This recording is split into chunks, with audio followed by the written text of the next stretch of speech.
ఒక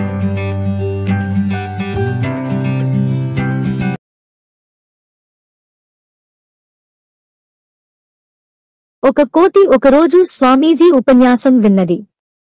దానికి ఉపన్యాసం చాలా నచ్చింది. ఒక పర్వదినాన రోజంతా ఉపవాసం చేయాలనుకుంది. జపం చేయటానికి నిశ్చయించుకుంది. పని అంతా పూర్తి చేసుకుంది. కూర్చొని జపం మొదలుపెట్టింది. ఉన్నట్టుండి దానికొక సందేహం వచ్చింది. ఈ రోజంతా ఉపవాసం ఉండి జపం చేస్తుంటే రేపు నాకు చాలా నీరసంగా ఉంటుందేమో. అప్పుడు మరి చెట్టు నుంచి చెట్టుకు దూకి పళ్ళు కోసుకోగలనా? నీరసం మరీ ఎక్కువైపోతే ఎలా? ఏమీ చేయలేనేమో. ఈ ఆలోచన వచ్చాక కోతి జపం చేయటం ఆపింది. అప్పటికప్పుడు లేచి చెట్టు పుట్టా గాలించి మరుసనాటికి సరిపడే ఆహారాన్ని సేకరించింది. దానిని ఒక మూల భద్రపరచింది. మళ్లీ జపం కొనసాగించింది. మరికొంతసేపటికి కోతికి ఇంకో ఆలోచన వచ్చింది. రేపు నీరసం వల్ల నేను నడవలేకపోతేనో? ఆహారం ముందే ఉంచుకుని కూడా ఆకలితో అలమటించి పోతాను కాబోలు. ఈ ఆలోచనతో పాపం కోతి ఎంతో బాధపడిపోయింది. వెంటనే లేచింది.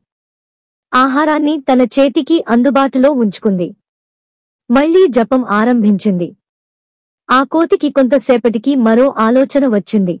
ఒకవేళ నేను మరీ నీరసించిపోయి ఆహారాన్ని అందుకుని నోటిలో కూడా పెట్టుకోలేకపోతేనో అంటూ జరగబోయేది ఊహించుకుంది.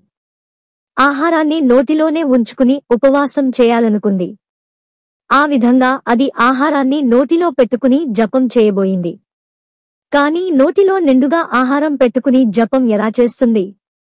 చివరకు కోతి బాగా ఆలోచించి ఒక నిర్ణయం తీసుకుంది. భోజనం నోట్లో ఉంచుకోవడం ఎందుకు? ఇప్పుడైతే ఏమిటి, రేపైతే ఏమిటి? ఎలాగూ అది నేను తినవలసినదే కదా. అందువల్ల ఈ ఆహారాన్ని ఇప్పుడే తినేసి కూర్చుని సుఖంగా జపం చేసుకుంటాను అనుకుంది. తనకు వచ్చిన ఈ గొప్పాలోచనకు ఎంతగానో మురిసిపోయింది. ఆహారం తీసుకుంది. నిద్ర ముంచుకొచ్చింది. స్వామీజీ ఉపన్యాసం మరచిపోయింది.